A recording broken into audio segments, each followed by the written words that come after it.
नमस्कार दोस्तों, आप लोग को जोहार एग्जाम में स्वागत है। जैसा कि आप लोग का ये प्रैक्टिस सेट 13 है, जो हम लोग कंप्लीट 12 सेट कर चुके हैं, समझे। तो आज का प्रैक्टिस सेट 13वां है, जो हिंदी का है, जो 1 से आज 50 तक की क्वेश्चन के देखेंगे। तो ये वीडियो उन लोग के लिए फायदेमंद जो लेडीज सुपरवाइजर जैसे सीजीएल और सहायक आचार्य जो तैयारी कर रहे हैं उन लोग के लिए एक रामबाण की तरह साबित होगा। तो और इस वीडियो को आप लोग पसंद आया तो लाइक और शेयर जरूर कर दीजिएगा, और जो भी नए स्टूडेंट होंगे तो वो सब्सक्राइब तो जरूर कर दीजिएगा। तो चलिए हम लोग आज स्टार्ट करते हैं। पहला क्वेश्चन है समास से। तो महापुरुष कौन सा समास होगा? तत्पुरुष समास होगा, कर्मधारय समास होगा, बहुव्रीहि या द्वंद्व? तो ये कौन सा समास होगा दोस्तों? महापुरुष, तो ये कर्मधारय समास होगा। नेक्स्ट, जिस समास में सभी पदों के बीच और शब्द का लोप रहता वह है, कौन है? तत्पुरुष समास है, समाहार द्वंद्व समास है, बहुव्रीहि समास होगा या द्वंद्व समाप्त होगा? तो इसका राइट आंसर क्या हो जाएगा दोस्तों? ऑप्शन नंबर डी हो जाएगा। नेक्स्ट,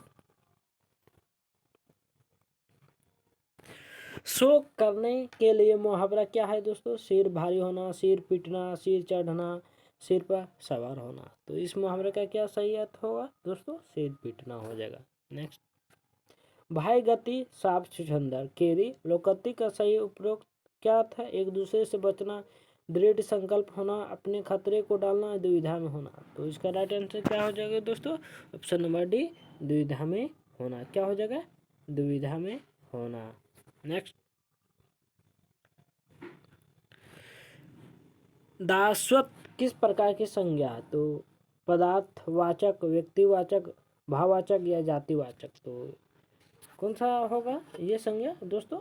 तो ऑप्शन नंबर क्या हो जाएगा? ये भाववाचक संज्ञा होगा। नेक्स्ट, निम्नलिखित में कौन सा भाववाचक संज्ञा है? दिल्ली, लड़का, मोहन, बीमारी।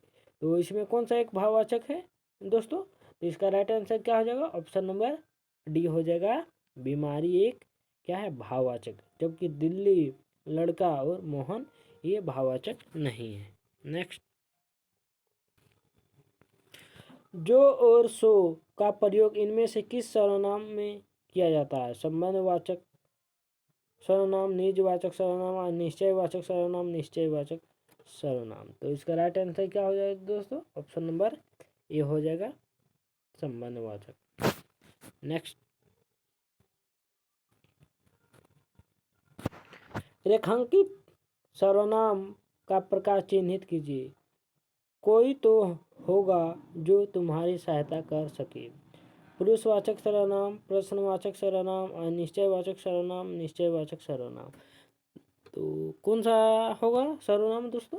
तो हो जाएगा इसका अनिश्चयवाचक सर्वनाम हो जाएगा। नेक्स्ट, माँ लड़का कहाँ गया?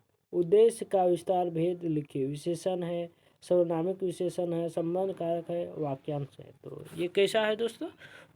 ये संबंध कारक है। कैसा है? संबंध कारक। नेक्स्ट,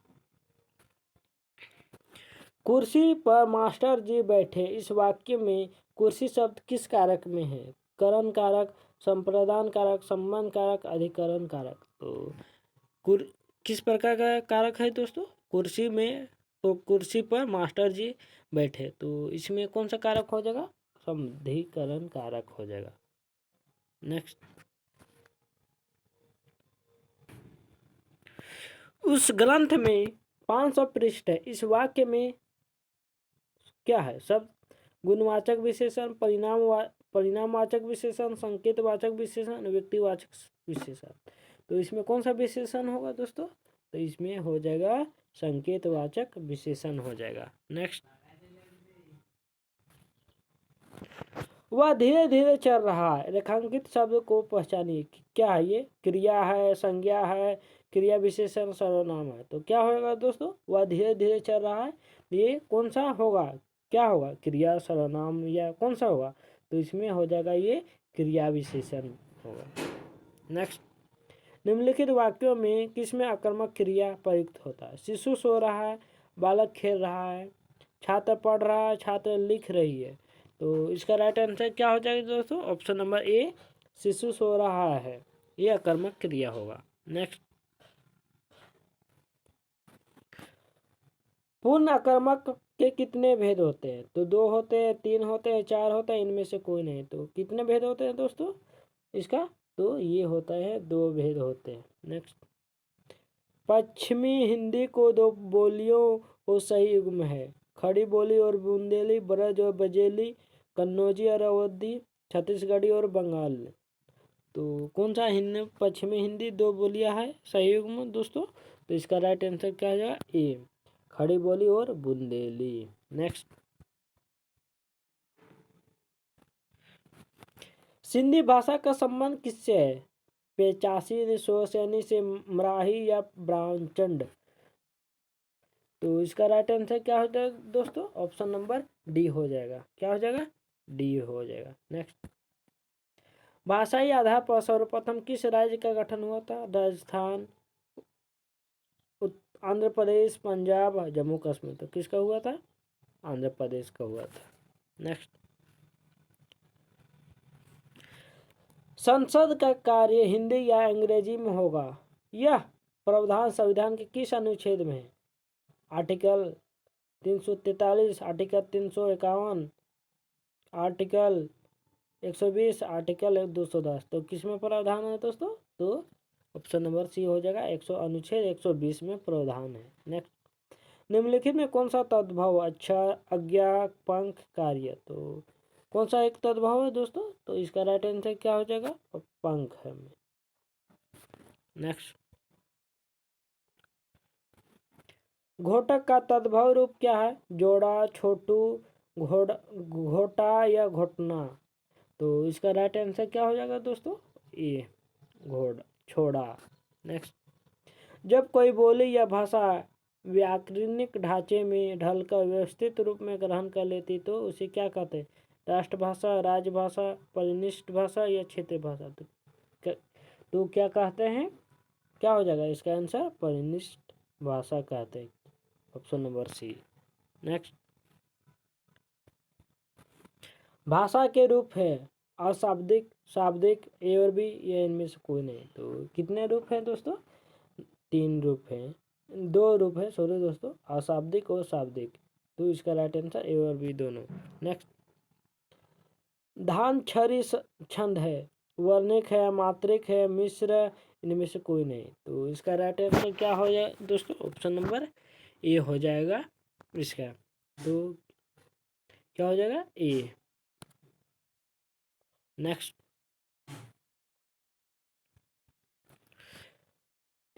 पीपर पात, सरिस, मंडोला, श्लेष का है, उपमा का है, अनुप्राप्त का, उल्लेख का है। तो इसका राइट आंसर क्या होगा दोस्तों?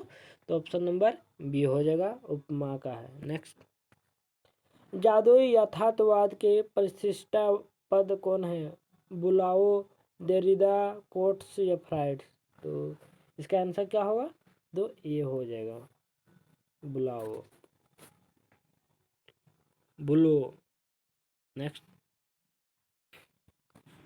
काव्य रचना एक मानवीय प्रक्रिया, यह कथन किसका है? रामचंद्र शुक्ला का, आई.एच. रिचर्ड का, लोजाइम का या कार्ल रीज का? तो किसका है ये कथन दोस्तों?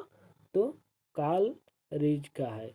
नेक्स्ट, अधिसूचना को का अंग्रेजी अनुवाद क्या होता है? इनक्लोज्ड स्टेटमेंट, नोटिफिकेशन,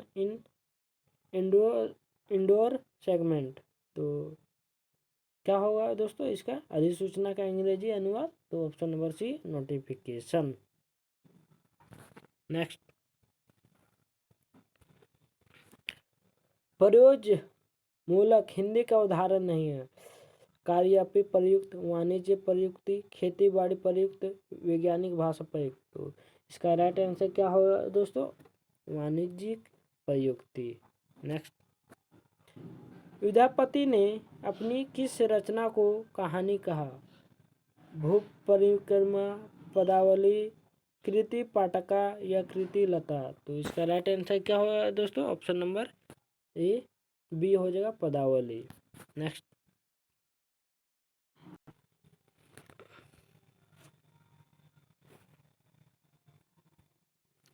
मिट्टी शब्द का अर्थ बताइए क्या होगा? मिटना होगा, मिट होगा, मिट या मिटती। तो मिट्टी शब्द का अर्थ क्या होगा दोस्तों? तो इसका हो जाएगा मिटना। नेक्स्ट, गोपियाँ कड़वी ककड़ी किसे कहती है? यशोदा को, ककड़ी को, योद्धों द्वारा किए गए योग संदेश को, या श्री कृष्ण को? किसको कहते हैं?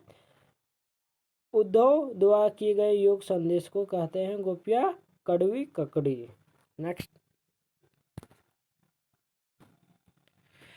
सूरदास का जन्म कब कब हुआ? सन 1967, 1900 सॉरी दोस्तों 1467 ईस्वी में, 1478, 1498 या 1468 में। तो सूरदास का जन्म कब हुआ था? तो इसका क्या हो जाएगा आंसर? सन 1478 ईस्वी में। नेक्स्ट,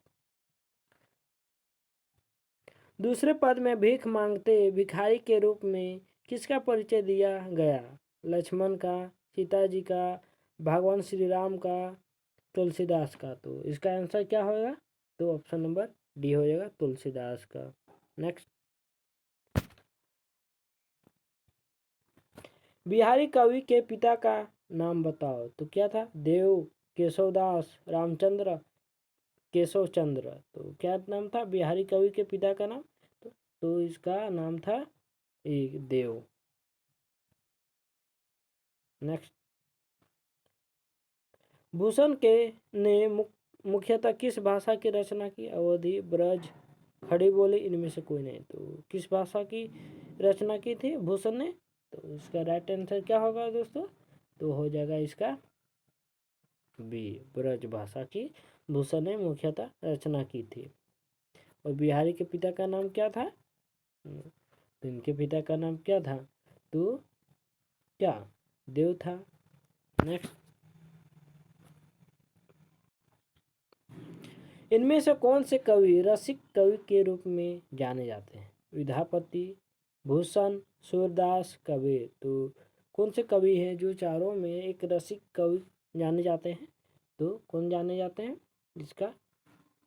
तो विद्यापति जी जाने जाते हैं। नेक्स्ट, कबीर की वाणी का संग्रह है चार्यापद, बिजक, ज्ञानबोधक, रहन खान। तो क्या है दोस्तों इसका आंसर? तो हो जाएगा इसका right answer option number B, Bijak. Next,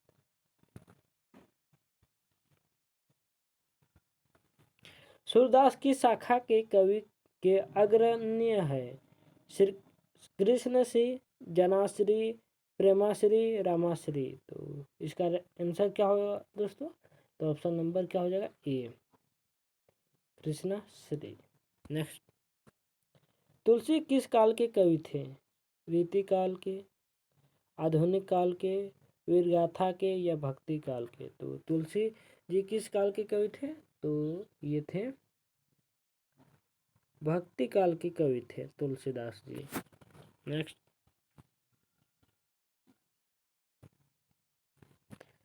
जनश्रुति के अनुसार बिहारी लाल ने किससे काव्य शिक्षा ग्रहण की? तो किससे की?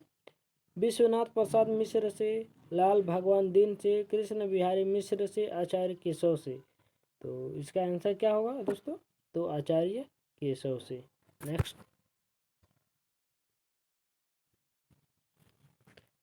ग्लाओलन संग जेबो एन रेबो, सुगाइन संग हेरी तान, गो हवा जेन फरकत।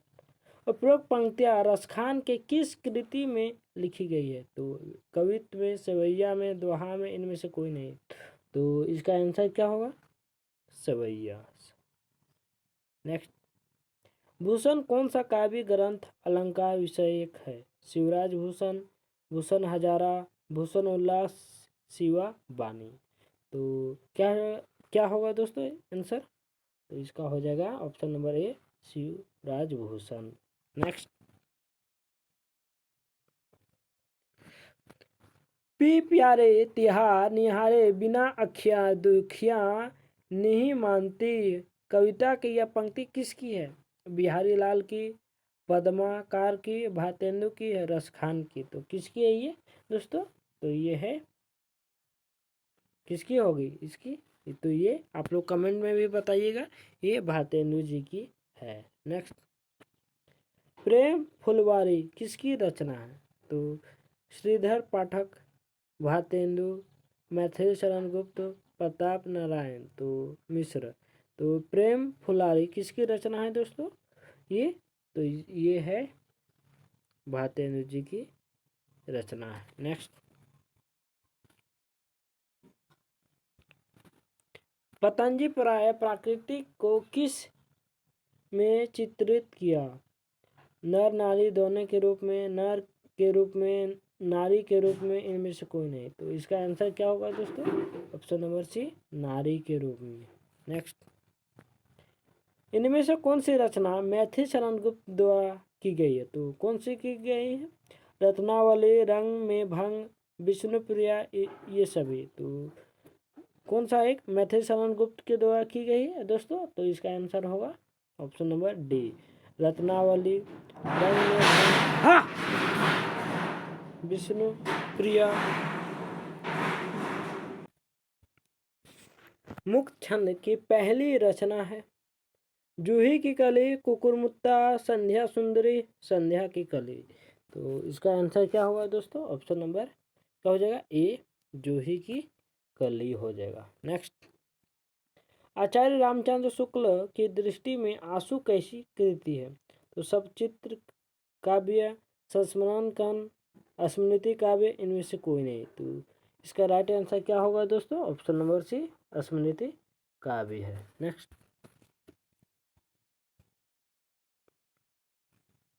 अब आता है लास्ट क्वेश्चन तरफ हम लोग आ रहे हैं दोस्तों। दिनकर जी के व्यक्तित्व को देखकर उन्हें ईरानी कहा करते थे, कौन कहते थे दोस्तों? दिनकर जी को व्यक्तित्व को देखकर उन्हें ईरानी कहा करते थे? महादेवी वर्मा जी, प्रसाद जी, पंत जी, निराला जी। तो किसने कौन कहते थे दोस्तों? तो इसका आंसर क्या हो जाएगा? तो आप लोग कमेंट में भी बता दीजिएगा, ठीक है ना दोस्तों? तो इसका आंसर तो हम अभी बता दे रहे हैं, निराला जी कहते थे। नेक्स्ट, पंत को ज्ञानपीठ पुरस्कार किस कृति पर मिला है? तो किस कृति पर मिला है पंत जी को? कवि और बूंदचांद, लोकायतन, चिदम्बरम या पल्लव। तो किस में मिला है पंत जी को ज्ञानपीठ पुरस्कार दोस्तों? तो ये हो जाएगा आंसर, इसका क्या हो जाएगा? Option number C, Chidambaram. तो आप लोग कमेंट में बताइएगा दोस्तों कि पंत जी को ज्ञानपीठ पुरस्कार कब मिला था और कौन सा कब मिला था, समझे? ये इस भी बता दीजिएगा आप लोग, यही होमवर्क रहेगा इसके लिए, ये इम्पोर्टेंट है। इसलिए चलिए आज हम लोग यहीं समाप्त करते हैं। तो ये जो हम दिए हैं होमवर्क, ये जरूर कीजिएगा। पंत जी को ज्ञानपीठ पुरस्कार कब मिला है ये बता दीजिएगा आप कमेंट में। चलिए ठीक है, आप लोग ऑल द बेस्ट, अपने से अपना तैयारी अच्छे ढंग से कीजिए, ठीक है ना।